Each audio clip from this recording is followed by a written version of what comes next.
Hello नमस्कार guys, welcome in our YouTube channel. कैसे हो आप सब लोग? जैसे कि हम पहले की क्लास में पढ़ रहे थे डीजनरेटिव डिसऑर्डर, तो डीजनरेटिव डिसऑर्डर के अंदर ही आज एक डिजीज कंडीशन है जिसको अपन बोलते हैं हंटिंगटन कोरिया। तो आज हम पढ़ेंगे हंटिंगटन कोरिया। अब हम देखते हैं कि हंटिंगटन कोरिया होता क्या है। हंटिंगटन कोरिया एक प्रोग्रेसिव डीजनरेटिव डिसऑर्डर कंडीशन है अपने सेंट्रल नर्व सिस्टम का, जिसके अंदर इसको स्पेसिफिकली जो फैक्टर कोज करता है वो है हेरिडिटरी फैक्टर, जिसकी वजह से अपने सेंट्रल नर्व सिस्टम के अंदर सेरिब्रल कोर्टेक्स और जो बेसल गैंग्लिया है उसके अंदर जो नर्व सेल्स है उसका डीजनरेशन होना स्टार्ट कर देगा। या फिर हम बोल सकते हैं जो सेंट्रल नर्व सिस्टम की जो सेल्स हैं, सेंट्रल नर्व सिस्टम की सेल्स है, दैट मीन्स नर्व सेल्स है, तो नर्व सेल का डिस्ट्रक्शन होना स्टार्ट हो जाएगा। और अगर नर्व सेल का डिस्ट्रक्शन होना स्टार्ट हो रहा है specifically cerebral cortex and the basal ganglia, तो सेरिब्रल कोर्टेक्स के अंदर हो रहा है, तो जो जितने भी हमने सेरिब्रल कोर्टेक्स के फंक्शन पढ़े हैं पहले, वो सारे के सारे फंक्शंस हैं वो धीरे धीरे ग्रेजुअली वो कम होना स्टार्ट कर देंगे। और जो बेसल गैंग्लियाज है इसका काम क्या होता है, जो भी मोटर रेस्पॉन्स है उसको या तो पिरामिडल ट्रैक्ट में लेके जाती है या फिर एक्स्ट्रा पिरामिडल ट्रैक्ट में। तो अब जो एक्स्ट्रा पिरामिडल ट्रैक्ट में वो इन्फॉर्मेशन नहीं लेके जा पाएगी और वहां से जो सेरिबेलम के पास में नहीं लेके जा पा रही है, तो ये फैक्टर कोज कर रहा है इनवॉलेंट्री एंड जर्की मूवमेंट को कोज करेगा, जो अनकोऑर्डिनेटेड होता है, अपनी बॉडी के अंदर बैलेंस नहीं बना पा रहा। अब इसके पीछे रीजन क्या होता है, क्योंकि जो ही अनकोऑर्डिनेटेड बैलेंस रहेगा तो सेरेब्रल कॉर्टेक्स भी डैमेज हो रहा है और बेसल गैंग्लियास भी डैमेज हो रहे हैं। और इन दोनों ही कंडीशन में अपनी बॉडी के अंदर या फिर जो ब्रेन कोऑर्डिनेट कर रही है रेस्पॉन्स में जो न्यूरोट्रांसमीटर रिलीज करती है वो कम हो जाएंगे। तो अभी हम पढ़ते हैं पहले हंटिंगटन डिजीज कंडीशन। तो हंटिंगटन डिजीज कंडीशन क्या है, पहले तो हम देखते हैं कि ये डिजीज कंडीशन है क्या। ये जो डिजीज कंडीशन है क्या इसको देखेंगे पहले तो हम।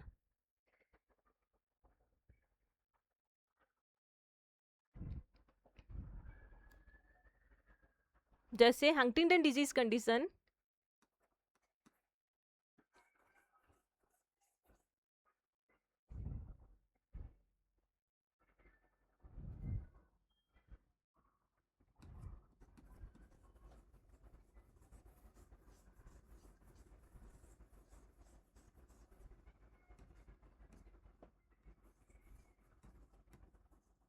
Huntington disease is a chronic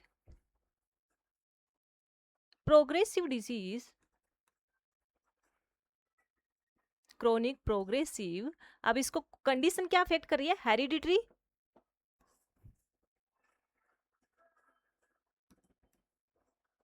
hereditary disease of the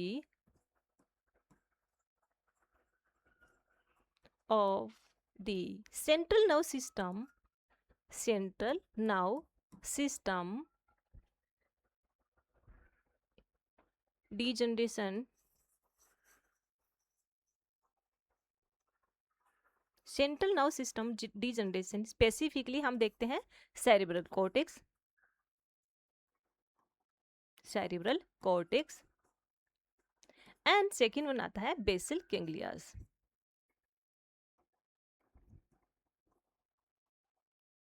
basal गैंग्लियास इसके अंदर ये क्या कर रहा है, डिजनरेटिव डिजीज को कोज करेगा, जिसकी वजह से क्या होगा, रिजल्टिंग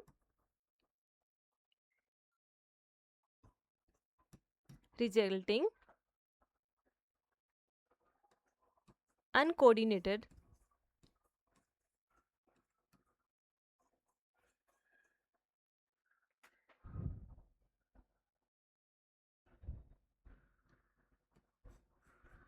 and uncontrolled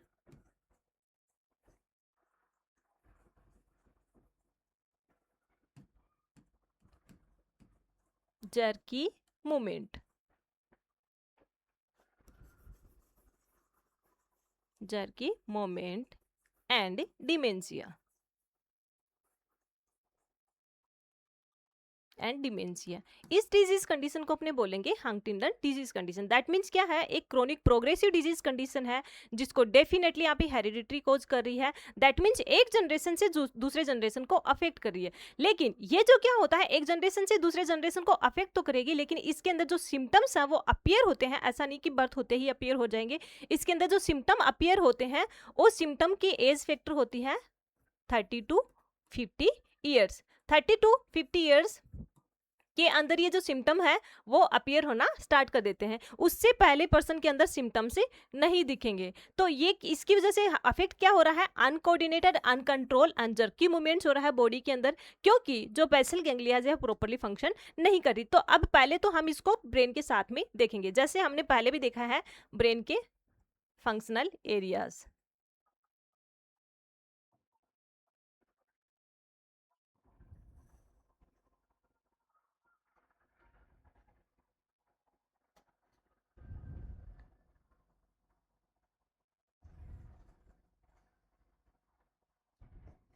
अब जैसे क्या होता है, यहाँ पर प्रेजेंट होता है अपना बेसल गैंग्लियाज, और ये वाले सारे अपर वाले पार्ट हैं, इसको अपन बोलते हैं cerebral cortex.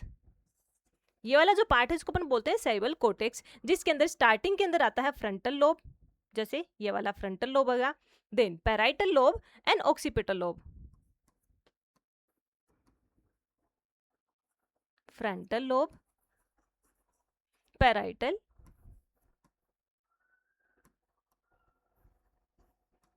Occipital,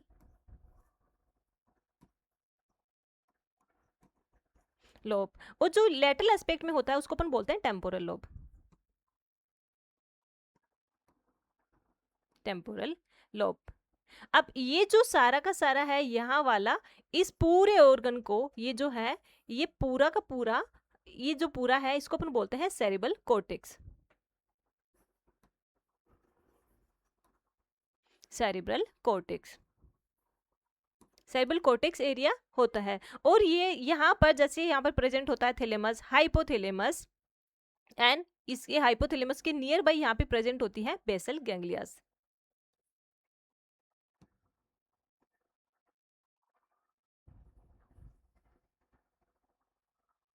basal गैंग्लियास present होती है। अब बेसल गैंग्लियास का काम क्या होता है, जैसे जो ही रेस्पॉन्स आता है अपसाइड से, रेस्पॉन्स आता है किसी भी तरह की स्टिमुलाई है, उसका रेस्पॉन्स पहले हाइपोथैलेमस में आएगा, और हाइपोथैलेमस से वो कहाँ पे जाएगा, बेसल गैंग्लियास में जाएगा। हाइपोथैलेमस का काम क्या होता है यहाँ पर, सॉरी थैलेमस के अंदर आएगा। जो भी रेस्पॉन्स है जो वो सबसे पहले कहाँ आता है, थैलेमस के अंदर आएगा। थैलेमस के पास में प्रेजेंट होती है यहाँ पर बेसल गैंग्लियास। तो बेसल गैंग्लियास में होते हुए फिर वो बेसल गैंग्लियास इसके रेस्पॉन्स को कहाँ पे लेके जाती है, लेके जाएगी इन the cerebellum, extra pyramidal tract को फॉर्म करने के लिए। जैसे अपनी बॉडी के अंदर पोस्चर से रिलेटेड है या फिर अपने बैलेंस से रिलेटेड, मूवमेंट से रिलेटेड है, तो ये क्या करेगा, बेसल गैंग्लिया से इसको लेके जाएगा इन दी सेरिबेलम। ये पार्ट है, इसको अपन बोलते हैं सेरिबेलम। सेरिबेलम, तो सेरिबेलम में लेके जाता है, फिर वहां से वो अपने स्पाइनल कॉर्ड में मेडुला ऑब्लोगेटा में आएगी, और मेडुला ऑब्लोगेटा है स्पाइनल कॉर्ड के थ्रू अपने जो डिस्टल बॉडी पार्ट है या फिर स्केलेटल मसल्स है वहां तक इसके रिस्पॉन्ड को पहुंचा देती है। तो यह है, लेकिन अगर सेरिब्रल कॉर्टेक्स डैमेज हो गया, जैसे ये वाला पार्ट है सेरिब्रल कॉर्टेक्स है वो डैमेज हो गया है, या फिर बेसल गैंग्लियास डैमेज हो गई है, तो बेसल गैंग्लियास का काम क्या था, सेरिबेलम के अंदर रिस्पॉन्ड लेके जाना, तो वो रिस्पॉन्स लेके जाएगी, और उसकी वजह से यहाँ पर जो न्यूरोट्रांसमीटर इम्बेलेंस हो रहे हैं, दो न्यूरोट्रांसमीटर इम्बेलेंस हो रहे हैं, दोनों का लेवल कम हो रहा है, और एक जो न्यूरोट्रांसमीटर है उसका लेवल ज्यादा हो रहा है। जैसे हम देखते हैं neurotransmitter,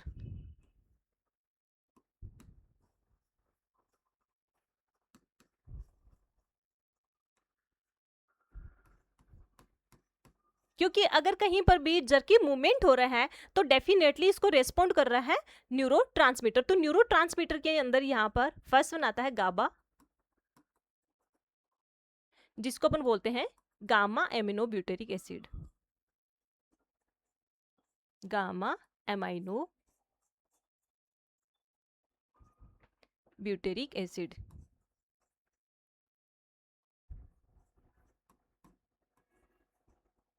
gamma amino butyric acid. And second one आता है एसिटाइल कोलिन।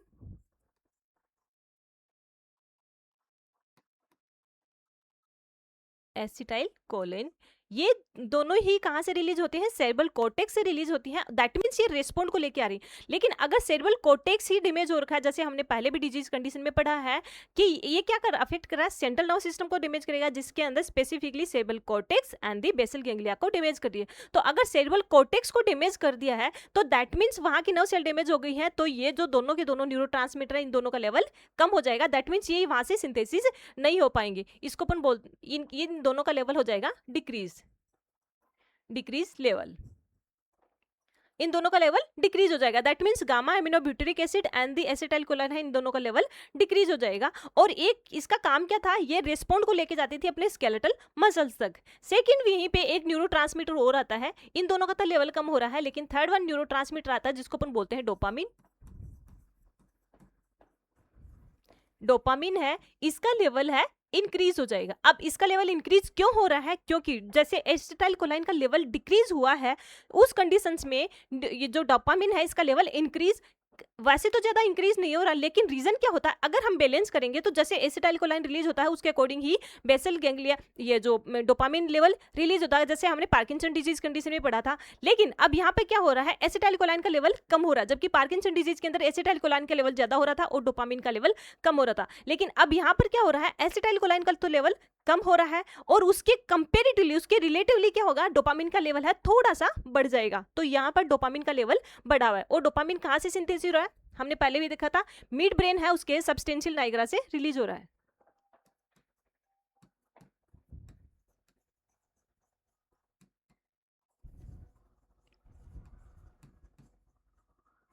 सबस्टेंशियल नाइग्रा से रिलीज होता है डोपामिन। अब इसकी वजह से अब इम्बेलेंस आ गया, किसके अंदर इम्बेलेंस आएगा, imbalance between the dopamine and GB and the GABA and the acetyl choline, इन दोनों के अंदर ही यहाँ डिफरेंस आ गया या फिर इम्बेलेंस आ गया है। और अगर ये इम्बेलेंस आ गया है तो ये क्या कर रहा है, जैसे इन दोनों का फैक्टर है पहले से ही कम हो रखा है क्योंकि सेरिब्रल कॉर्टेक्स डैमेज हो गया है। और अगर सेरिब्रल कॉर्टेक्स डैमेज हो गया है तो सबसे पहले तो इसका मेन काम क्या होता है, जो सेरिब्रल फंक्शन है वो डिसफंक्शन होना स्टार्ट कर देंगे। सेरिब्रल फंक्शन डिसफंक्शन या फिर हम बोल सकते हैं डिक्रीज होना स्टार्ट कर देंगे। इसके साथ साथ में सेकेंड वन क्या आता है, क्योंकि जो बेसल गैंग्लियाज है वो रिस्पॉन्ड नहीं लेके जा पा रही है इन दी सेरिबेलम, तो ये क्या कोज कर रहा है, uncontrol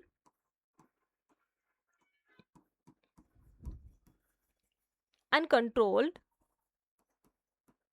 jerky movement, uncontrol jerky movement. और अगर अनकंट्रोल जर्की मूवमेंट हो रहा है तो ये स्पेसिफिकली क्या कोज करेगा, फर्स्ट वन तो रिजिडिटी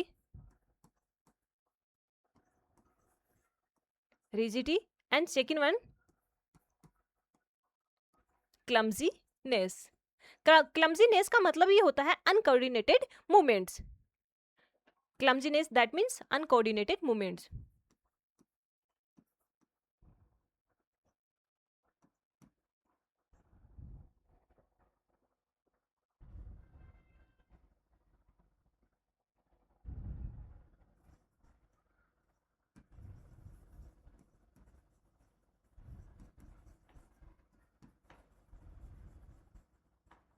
अनकोऑर्डिनेटेड मूवमेंट। अब इनकी वजह से अपनी बॉडी के अंदर बहुत सारे सिम्टम्स अपीयर हो जाएंगे क्योंकि सेरिबेलम भी इन्वॉल्व हो गया है इसके अंदर। और अगर बेसल गैंग्लियास डैमेज हो रही है तो वो धीरे धीरे सेरिबेलम को भी अफेक्ट करना स्टार्ट कर देगी क्योंकि वो भी एक सेंट्रल नर्व सिस्टम का ही पार्ट है। तो उसके जिसकी वजह से क्या हो रहा है, सेरिब्रल कॉर्टेक्स के फंक्शन है वो सारे के सारे डिसफंक्शन हो रहे हैं। इसके साथ साथ में बेसल गैंग्लियास डैमेज हो गई है, सेरिबेलम डैमेज होना स्टार्ट कर देगा। दैट मीन्स जो कोऑर्डिनेशन एंड बैलेंस से रिलेटेड है वो सारे के सारे सिम्टम्स है वो धीरे धीरे ग्रेजुअली थोड़ा कम होना स्टार्ट कर देंगे। और अपनी बॉडी के अंदर बहुत सारे सिम्टम्स आएंगे जिसके अंदर मोटर सिम्टम्स भी आते हैं, साइकोलॉजिकल सिम्टम्स भी आएंगे, जनरल सिम्टम्स भी हैं, बहुत सारे सिम्टम्स भी आएंगे। उसको अपन पढ़ते हैं आगे डिजीज कंडीशन के अंदर।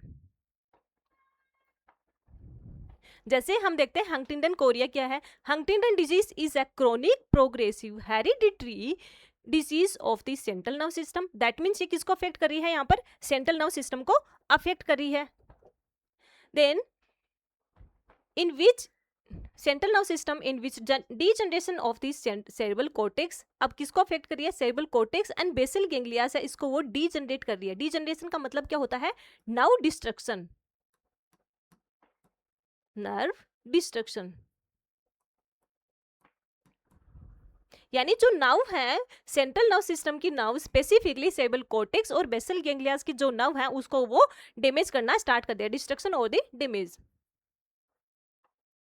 डिस्ट्रक्शन एंड डैमेज को स्टार्ट कर देगा। अभी इसकी वजह से इफेक्ट क्या हो रहा है, प्रोग्रेसिव जिसकी वजह से कॉज दी प्रोग्रेसिव कोरिया। अब हम जो हंटिंगटन कोरिया है हम इसको प्रोग्रेसिव कोरिया भी बोल सकते हैं। अब कोरिया का मीनिंग ही क्या होता है, involuntary and irregular movements. Involuntary and irregular movements that means हम बोल सकते हैं अनकोऑर्डिनेटेड मूवमेंट से हो रहा है। इनवॉलेंट्री दैट मीन्स हम उस पर कंट्रोल नहीं कर पा रहे हैं, वॉलेंट्री मूवमेंट से नहीं है। स्केलेटल मसल्स है, इन मूवमेंट्स पे कंट्रोल नहीं कर पा रही है, कंटिन्यूसली हो रहा है, जैसे कंटिन्यूसली ट्रिमर होते रहना, हाथ अगर ट्रिमर हो रही है उसको अपन बोलते हैं इनवॉलेंट्री मूवमेंट्स भी है। लेकिन इसके साथ में क्या होता है, jerky movement, that mean rhythmic movements होते हैं। एंड दी डिमेंशिया, अब डिमेंशिया के पीछे रीजन क्या होता है, सेरिब्रल कोर्टेक्स, सेरिब्रल कोर्टेक्स है वो अफेक्ट हो रहा है। देन अब इसको देखते हैं, अब इसको किस अलग अलग नाम से जानते हैं, जैसे आता है it is also known as the Huntington chorea, Huntington chorea के नाम से भी जानते हैं। सेकेंड वन आता है प्रोग्रेसिव या फिर क्रोनिक प्रोग्रेसिव कोरिया भी हम इसको बोल सकते हैं, chronic progressive Korea. And third one हम इसको बोलते हैं अडल्ट कोरिया। अडल्ट कोरिया क्यों बोलते हैं, क्योंकि ये हेरिडिटरी को तो कोज करेगा, डेफिनेटली हेरिडिटरी इसको अफेक्ट कर रही है, लेकिन जो सिम्टम्स है वो मैनिफेस्ट कर रहे हैं 30 to 50 ईयर्स तक के बीच में, यानी मैनिफेस्टेशन पीरियड है, जो सिम्टम्स है वो अपीयर होना स्टार्ट करते हैं 30 से लेके 50 के बीच में। और ये जो 30 से लेके 50 के बीच की जो एज फैक्टर है उसको अपन बोलते हैं अडल्ट एज। तो अडल्ट एज के अंदर अफेक्ट कर रही है, इसलिए अपन इसको बोलते हैं अडल्ट कोरिया, और एज फैक्टर अफेक्ट करेगी 30 to 50 years of एज। इस टाइम ड्यूरेशन के बीच में या फिर ये एज फैक्टर है इसके बीच में सिम्टम्स है वो अपीयर होना स्टार्ट कर देंगे। अब हम इसके अंदर देखते हैं पॉजिटिव फैक्टर क्या क्या हो सकते हैं। जैसे हमने पहले भी देखा था कि पॉजिटिव फैक्टर इसके अंदर हेरिडिटी ही कोज कर रहा है, जिसके अंदर जो क्रोमोसोम्स नंबर 4 आता है उसके जो सिंगल जो क्रोमोसोम्स होता है, सिंगल जीन्स होती है, उसके अंदर डिफेक्शन होना स्टार्ट कर देता है। और अगर वो डिफेक्ट हो गई है तो वो एक जनरेशन से दूसरी जनरेशन को अफेक्ट कर देगा, जिसमें Huntington chorea is cause by a single defective gene on chromosomes 4 damage the cerebral cortex and the basal ganglias. अब ये क्या अफेक्ट कर रहा है, single defective gene on the chromosomes number 4, नहीं यानी 4 नंबर का जो क्रोमोसोम्स है अपनी बॉडी के अंदर, जो क्रोमोसोम्स होते हैं 23 पेयर ऑफ द क्रोमोसोम्स होते हैं, उसमें जो 4 नंबर का क्रोमोसोम्स होता है उसके अंदर सिंगल डिफेक्टिव जीन है वो फॉर्म हो गया है, किसी भी वजह से हो गया है, उसके पीछे हमें नहीं पता उसका रीजन क्या है। तो अगर डिफेक्टिव जीन फॉर्म हो गया है तो वो क्या करेगा, एक जनरेशन से दूसरी जनरेशन के अंदर ट्रांसफर हो जाएगा, क्योंकि अफेक्ट किसको कर रहा है, क्रोमोसोम्स को। और जो क्रोमोसोम्स हैं वो भी क्या एक जनरेशन से दूसरी जनरेशन के अंदर माइग्रेट होते हैं। तो फर्स्ट इसी का मेन फैक्टर यही है कि ये जो डिजीज कंडीशन है वो हेरिडिटरी डिजीज कंडीशन है, जिसके सेकंड हम देखते हैं इस history of the family history of the disease, यानी पहले से हमें पता है कि ये जो डिजीज कंडीशन है हेरिडिटरी है, दैट मीन्स फैमिली के अंदर इससे रिलेटेड हिस्ट्री मिलेगी। देन हम देखते हैं इसकी पैथोफिजियोलॉजी, दैट मीन्स ये कैसे अपनी बॉडी के अंदर अफेक्ट कर रहा है, जिसकी वजह से अपनी बॉडी के अंदर वर्सन सिम्टम्स प्रेजेंट होते हैं, ग्रेजुअली वो बढ़ते जाते हैं, लास्ट के अंदर बहुत सारे सिम्टम्स हैं उसके अपीयर हो जाते हैं। और विदाउट मैनेजमेंट के ट्रीटमेंट के पर्सन है उस कंडीशन में सर्वाइव नहीं कर सकता है, जिसमें हम साइकोथेरेपी भी देते हैं पर्सन को, स्पीच थेरेपी भी देते हैं, फिजिकल थेरेपी भी देते हैं, क्योंकि जो बॉडी के अंदर जो कंटिन्यूसली डीजनरेशन हो रहा है और डीजनरेटिव डिजीज कंडीशन है, हमें पहले से बताइए हेरिडिटरी कंडीशन है, दैट मीन्स हम इसको क्योर नहीं कर सकते, हम इसको मैनेज कर सकते हैं सिर्फ और सिर्फ। तो मैनेज करने के लिए हम फिजिकल थेरेपी भी देते हैं, साइकोथेरेपी भी देते हैं एंड स्पीच थेरेपी भी देंगे। तो अब देखेंगे कि जो पैथोफिजियोलॉजी या फिर पैथो अपनी बॉडी के अंदर अपने जो सिम्टम्स हैं उसको सिम्टम्स की वजह से अपनी बॉडी के अंदर क्या क्या चेंजेस आ रहे हैं, जैसे premature death of the cell in the striatum of the basal ganglias, the region deep within the brain involve in the control of the movements. तो इसके अंदर सबसे पहले तो क्या होता है, जो बेसल गैंग्लियास का स्ट्रेटम है उस पार्ट को वो डैमेज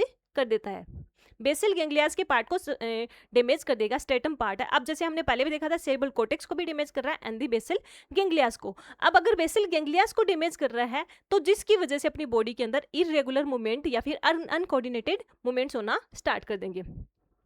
फर्स्ट रीजन तो आ गया बेसल गैंग्लियास डैमेज हो रहा है। सेकेंड रीजन आ रहा है यहाँ पर सेरेब्रल कोर्टेक्स अफेक्ट हो रहा है, तो जिसमें loss of the cell in the cerebral cortex associated with thinking, memory, perception and the judgement, क्योंकि हमने पहले भी देखा है कि जो सेरिब्रल एरिया होता है, सेरिब्रल कोर्टेक्स होता है, उसमें बहुत सारे फंक्शनल एरिया होते हैं, जैसे कॉग्निटिव फंक्शंस होते हैं वो सारे के सारे फ्रंटल लोब के अंदर होते हैं, या फिर परसेप्शन से रिलेटेड होते हैं वो सारे के सारे पैराइटल लोब के अंदर होते हैं। प्रोसेसिंग से रिलेटेड, चाहे वो हियरिंग प्रोसेस हो या फिर विजुअल प्रोसेस हो, ये सारे के सारे ऑक्सीपिटल रीजन के अंदर रहते हैं। तो वो सारे के सारे फंक्शन है सेरिब्रल कोर्टेक्स के। तो अब इसके अंदर अफेक्ट क्या कर रहा है? Memory, perception, thinking, memory, perception and the judgement. That means सबसे पहले इसके कोग्निटिव फंक्शन अफेक्ट हो रहे हैं,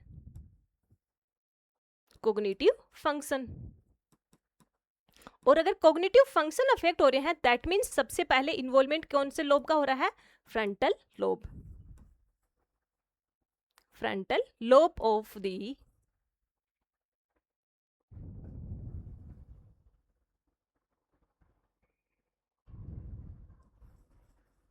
frontal lobe of the cerebral cortex। Cerebral cortex का फ्रंटल लोब है वो अफेक्ट हो रहा है। अब अगर ये कोग्निटिव फंक्शन अफेक्ट हो गई है, बेसल गैंग्लियाज अफेक्ट हो गई है, तो इसकी इन दोनों की वजह से ही बेसल गैंग्लियाज आगे जाके किसको कोऑर्डिनेट कर रही है? सेरिबेलम को। तो सेरिबेलम है वो भी डैमेज होना स्टार्ट कर देगा। Loss of the cell in the cerebellum, cerebellum की सेल्स है वो भी डैमेज होना स्टार्ट कर देंगी, क्योंकि बेसल गैंग्लियाज है वो प्रोग्रेसिव कंडीशन हो रहा है, ग्रेजुअली उसके सिम्टम्स है वो वर्स होते चले जाएंगे। The area that coordinated voluntary muscle activity. अब सेरिबेलम का काम क्या था? जो मसल एक्टिविटी है, स्केलेटल मसल्स या फिर वॉलेंट्री एक्टिविटी है, उसको कोऑर्डिनेट कर रहा है। तो अगर नर्व सेल डैमेज होगी सेरिबेलम की, तो यहाँ पे वॉलेंट्री एक्टिविटी है वो उसको मेंटेन नहीं कर पाएगा और इनवॉलेंट्री कोऑर्डिनेशन होना स्टार्ट कर देगा। लेक ऑफ द न्यूरोट्रांसमीटर, अब न्यूरोट्रांसमीटर का लेवल डिक्रीज हो जाएगा, जिसके अंदर दो ट्रांसमीटर है उनका तो लेवल कम हो रहा है न्यूरोट्रांसमीटर का, GABA and the acetyl choline. जैसे gamma aminobutyric acids and the acetyl choline which inhibit the nerve action. अब इन दोनों का ही लेवल कम हो रहा था, जिसकी वजह से क्या होगा? जो नर्व एक्शन है वो कम हो जाएगा, इनका नर्व एक्शन कम होना स्टार्ट कर देगा। दैट मीन्स जो नर्व कंडक्शन हो रहा था और नर्व ट्रांसमिशन हो रही थी वो वहां पर कम हो जाएगी।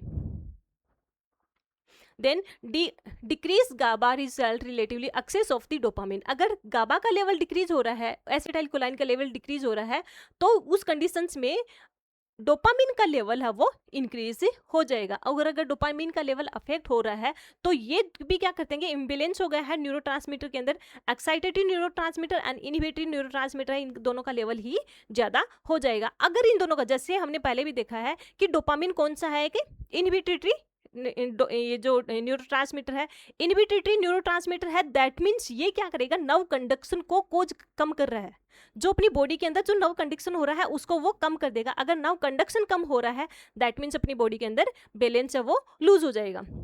Degeneration of the brain cells, तो ब्रेन सेल उसके बाद जिसकी वजह से अपनी पूरी बॉडी की जो ब्रेन की जो सेल्स हैं वो सारी की सारी डैमेज होना स्टार्ट कर देंगी। और अगर डैमेज होना स्टार्ट कर रही है तो उसकी सिम्टम्स क्या होता है? कोरिया, जिसको अपन बोलते हैं jerky, involuntary and rhythmic movement. Jerky movement का मतलब ही होता है rhythmic movement, jerky, involuntary and irregular movement,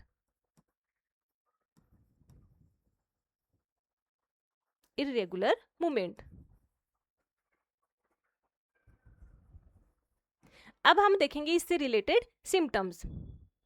अब सिम्टम्स में स्पेसिफिकली जो कॉमन सिम्टम्स है, जो हमने पहले बहुत सारी डिजनरेटिव डिसऑर्डर में देखा है, वो कॉमन सिम्टम जैसे माइल्ड ट्रेमर, हल्के हल्के ये जो हाथ है वो सैकिंग कर रहे हैं कंटिन्यूसली, एक्सट्रीमिटी सैकिंग कर रहे हैं। नेक्स्ट आता है क्लमजीनेस, क्लमजीनेस का मतलब होता है uncoordination activity, uncoordinated activities.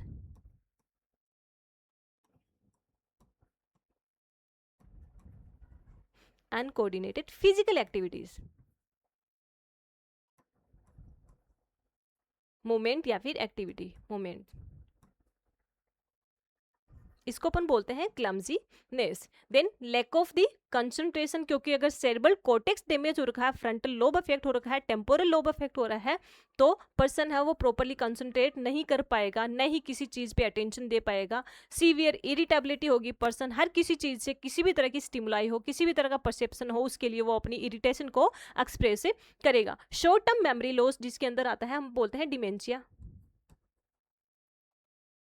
Dementia, क्योंकि इनिशियल फेज के अंदर शॉर्ट टर्म मेमोरी लॉस ही होता है, यानी जो उसी टाइम पे जो मेमोरी लॉस है वो शॉर्ट टाइम के लिए ही होगा। मूड चेंजेस, जिसको अपन बोलते हैं मूड स्विंग,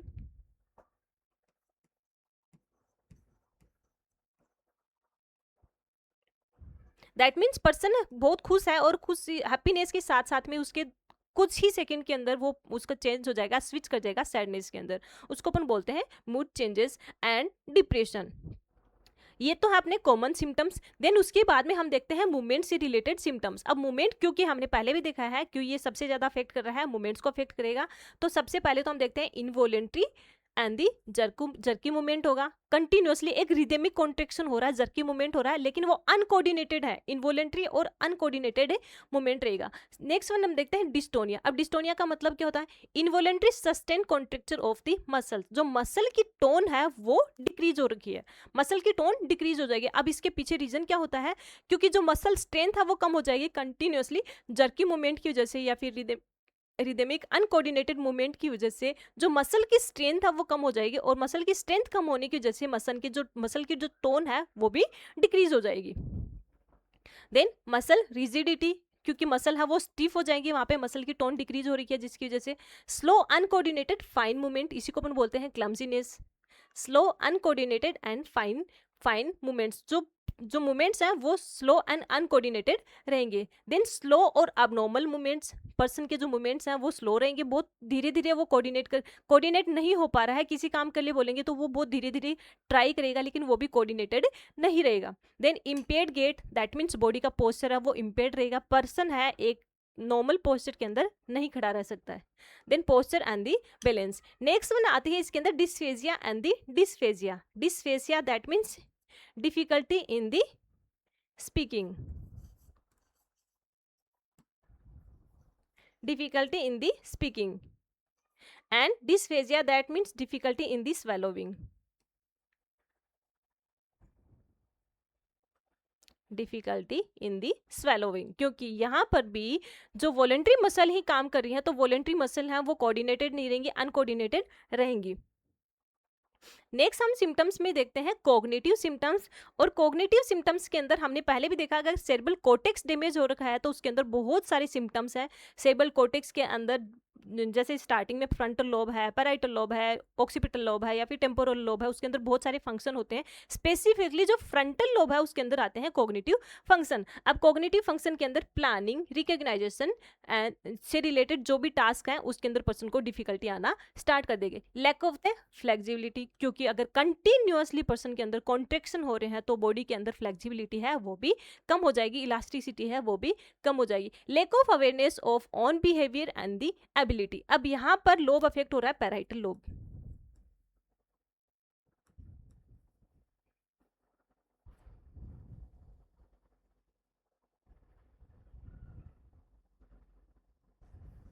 पैराइटल लोब, क्योंकि जो अवेयरनेस से रिलेटेड, कॉन्शियसनेस और अवेयरनेस से रिलेटेड अगर लोब है तो वो अफेक्ट करता है पैराइटल लोब, जिसमें पर्सन का खुद के बिहेवियर से रिलेटेड या फिर एबिलिटी से रिलेटेड कोई भी अवेयरनेस नहीं रहेगी, उसकी अवेयरनेस है वो धीरे धीरे कम होती चल जाएगी। Then difficulty focusing on long period, that means हम इसको बोल सकते हैं अटेंशन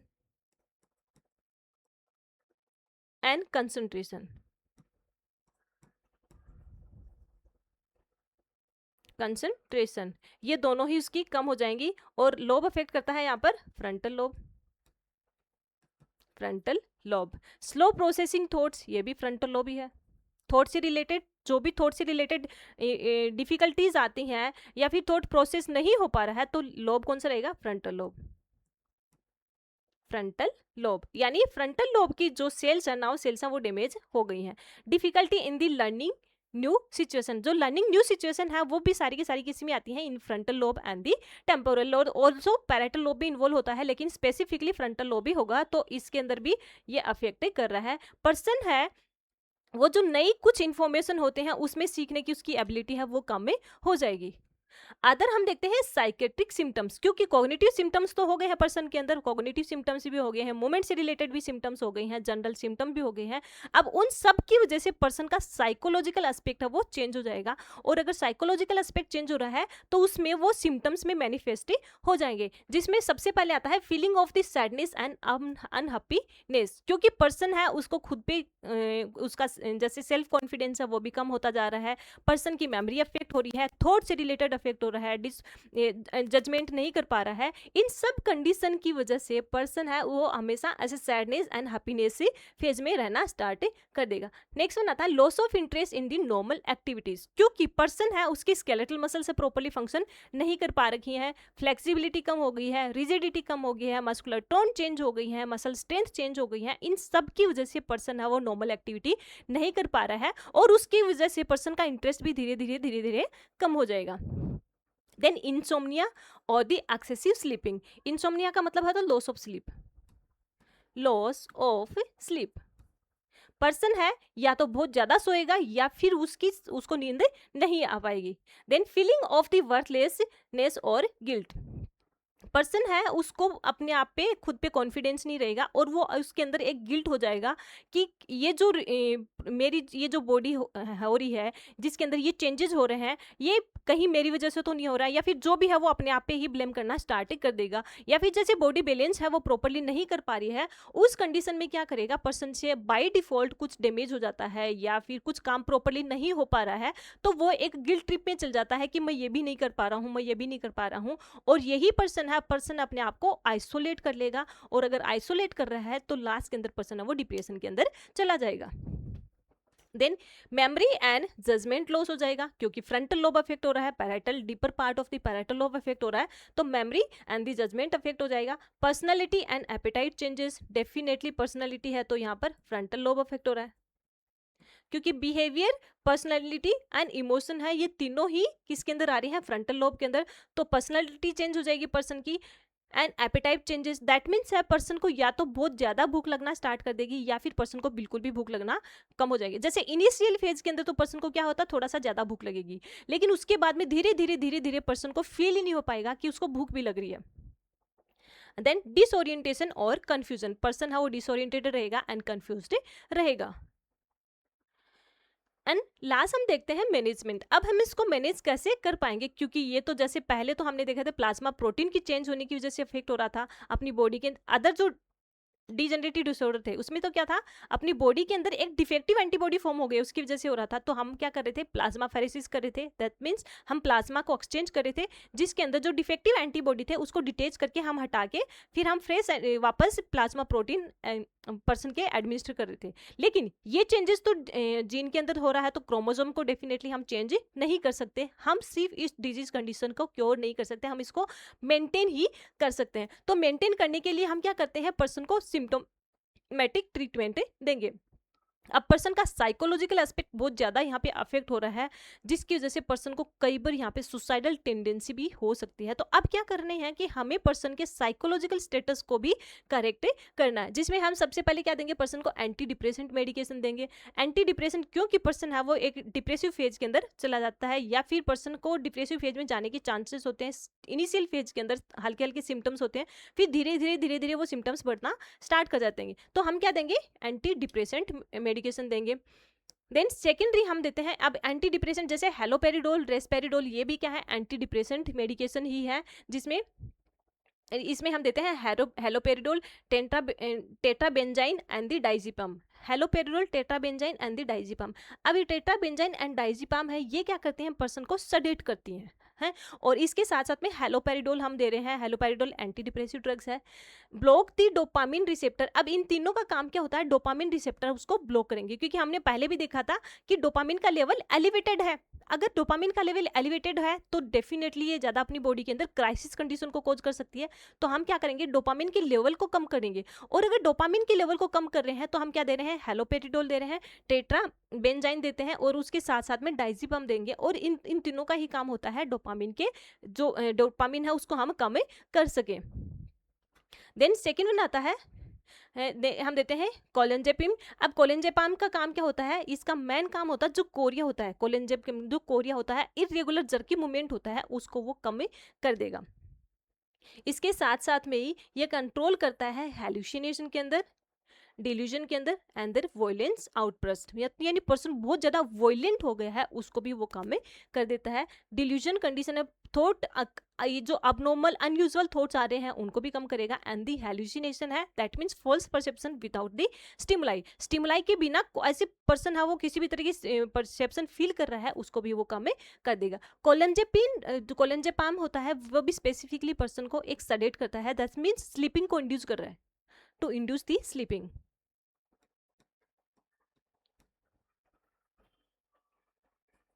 दी स्लीपिंग,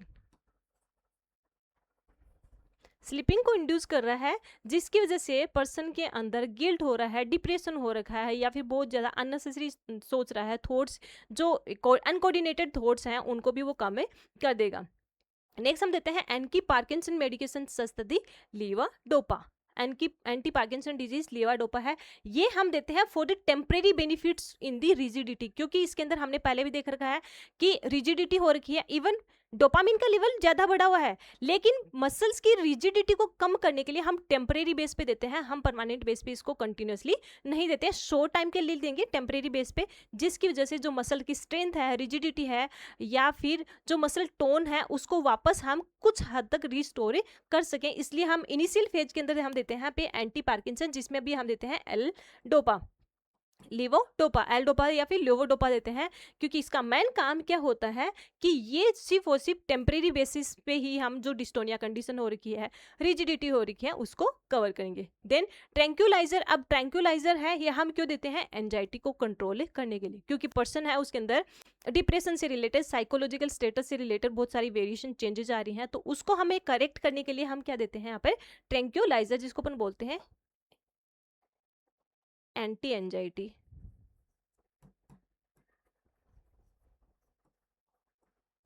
या फिर एंजियोलाइटिक ड्रग।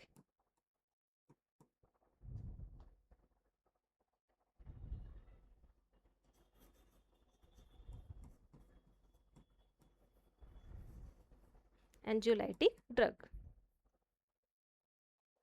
देते हैं। और नेक्स्ट उसके बाद में हम क्या देखें, जैसे पहले हमने देखा है कि पर्सन के अंदर चेंजेस आ रखी हैं, यहाँ पर मूड स्विंग के चेंजेस आ रखे हैं, जैसे पर्सन है वो हैप्पीनेस से डायरेक्टली वो सैडनेस के अंदर चल जाएगा, या फिर अचानक से ही वो काम है और अग्रेसिव हो जाएगा, दैट मीन्स वो मूड है वो स्विच होता रहता है उसका। तो उस कंडीशंस में हम क्या करेंगे, मूड को स्टेबल करने के लिए मूड स्टेबलाइजर देंगे, और जिसमें हम देते हैं lithium, lithium for the excitatory and mood swing, यानी bipolar disorder, bipolar disorder that means दो पोल, जैसे हैप्पीनेस एंड दी सैडनेस, दोनों वो कभी भी चेंज हो सकते हैं, उसको अपन बोलते हैं बाइपोलर डिसऑर्डर। तो जो बाइपोलर डिसऑर्डर है उसको कंट्रोल करने के लिए हम देते हैं यहाँ पर लिथियम, लिथियम देते हैं, लेकिन जब भी लिथियम देते हैं तो हमें लिथियम की टॉक्सिसिटी को ध्यान में रखना होता है, जिसमें 48 आवर्स के अंदर हमें, एवरी 48 आवर्स के अंदर हमें ब्लड लिथियम लेवल देखना होता है, और अगर ब्लड लिथियम लेवल ज़्यादा है दैट मीन्स हमें उसी टाइम पे हमें लिथियम को वापस बंद करना पड़ेगा। एंड लास्ट वन हम देखते हैं रिहेबिलिटेशन, क्योंकि मैंने जैसे पहले भी बताया है कि ये जो डिजीज कंडीशन है क्योरेबल नहीं है, हम इसको मेंटेन करेंगे, तो मेंटेन कर रहे हैं, इसके अंदर फिजिकल सिम्टम है, साइकोलॉजिकल सिम्टम है, सोशल सिम्टम्स है, या फिर जैसे स्पीच से रिलेटेड सिम्टम्स है, उसको करेक्ट करने के लिए हम पर्सन को थेरेपी देते हैं, इसको अपन बोलते हैं रिहेबिलिटेशन। और रिहेबिलिटेशन में हम क्या करेंगे, restoration of the functions, that means जो लूज फंक्शन हो गए हैं उसको हम वापस से रिस्टोर कर रहे हैं। अब इसके अंदर हम जैसे सबसे पहले हम देते हैं psychotherapy. Psychotherapy can help the patients to manage behavioral problem, developing coping strategy and facilitate effective communication among family members। अब हम क्यों दे रहे हैं यहाँ पर साइकोथेरेपी, क्योंकि पर्सन ने क्या कर लिया, पर्सन के अंदर एंजाइटी है, डिप्रेशन है, पर्सन अपने आप को आइसोलेट कर रहा है, किसी भी सोशल एक्टिविटी में पार्टिसिपेट नहीं कर पा रहा है, वो बहुत सारे मूड स्विंग चेंजेस भी हो रखे हैं, अचानक से वॉयलेंस आउटब्रस्ट भी हो रखा है, बहुत सारे चेंजेस हो रखे हैं, तो हमें उन सब चेंजेस को वापस मिनिमाइज करने के लिए हम पर्सन को देते हैं साइकोथेरेपी, जिसमें पर्सन को हम बताते हैं जैसे बिहेवियर में अपने बिहेव को कैसे मैनेज करना है, या फिर जो अपना अग्रेशन है उसको कैसे चैनलाइज करना है, किस वे के अंदर अपने अग्रेसर उसको चैनलाइज करना है। सेकंड हम देखते हैं जो developing coping strategies, that means ये जो कंडीशन है उसको कवर अप करने के लिए या फिर मैनेज करने के लिए मुझे कौन कौन सी स्ट्रेटेजीज काम में लेनी पड़ेगी।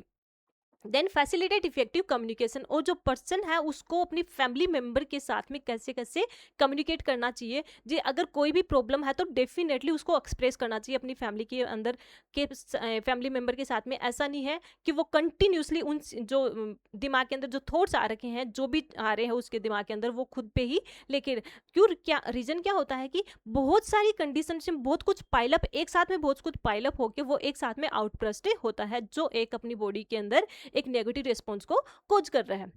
देन सेकेंड वन हम देते हैं यहाँ पे स्पीच थेरेपी। अब स्पीच थेरेपी हम क्यों दे रहे हैं, क्योंकि पर्सन की स्पीच है उसको क्लियर और जो नॉर्मल करने के लिए हम देते हैं पर्सन को स्पीच थेरेपी। जैसे हमने पहले भी देखा था पर्सन के अंदर क्या हो रही है, डिस्फेसिया कंडीशन हो रही है, तो डिस्फेसिया को करेक्ट करने के लिए हम स्पीच थेरेपी देंगे। नेक्स्ट वन हम देते हैं फिजिकल थेरेपी, क्योंकि जो मसल स्ट्रेंथ है उसकी फ्लेक्सिबिलिटी लूज हो रही है, मसल स्ट्रेंथ कम हो रखी है, मसल टोन कम हो रखी है, पर्सन के अंदर ट्रेमर भी हो रखे हैं, इसके साथ साथ में रिजिडिटी भी हो रखी है, इन सब मसल की टोन भी चेंज हो रही है। इन सब को वापस नॉर्मल करने के लिए हम पर्सन की continuously range of the motion exercise करवाएंगे, जिसमें हम active exercise and the passive exercise दोनों करवाते हैं। A physical therapist can teach appropriate and safe exercise that enhance strength, flexibility, balance, coordination to maintain a mobility and the posture. Then last one हम देखते हैं occupational therapy. अब occupational therapy में हम क्या करते हैं पर्सन को, in this therapy the use of assistive device that improve the functional ability such as bathing, dressing, eating, drinking and the walking. अब ऑक्यूपेशनल थेरेपी में जैसे पर्सन है वो प्रॉपरली चल नहीं पा रहा है, तो हम क्या करेंगे, उसको वॉकिंग डिवाइसेस देंगे जिसके उसके सपोर्ट से वो अच्छे से चल पाए। बहुत डेली लिविंग एक्टिविटी अगर वो परफॉर्म नहीं कर पा रहा है तो हम उसको परफॉर्म करने के लिए कुछ ऐसे ऐसे डिवाइस देंगे जो उसकी डेली लिविंग एक्टिविटी है उसको वो इजी वे के अंदर कर सके। तो ये आता है ऑक्यूपेशनल थेरेपी। तो ये जो आज की डिजीज कंडीशन थी वो अपनी कंप्लीट हुई, कोरिया डिजीज कंडीशन, जिसमें हमने स्टार्टिंग के देखा था कि कोरिया कैसे अफेक्ट कर रही है, इसके साथ साथ में कैसे कैसे पैथोफिजियोलॉजी कैसे अफेक्ट कर रही है, क्लिनिकल मैनिफेस्टेशन कैसे होते हैं और कैसे हम इसको मैनेज कर पाते हैं। अब जो नेक्स्ट डिजीज कंडीशन है वो हम देखेंगे अल्जाइमर डिजीज, जो आती है रिलेटेड टू दी मेमोरी। तो thank you guys, thank you so much. अगर ये वीडियो पसंद आए तो please like share and subscribe. Thank you.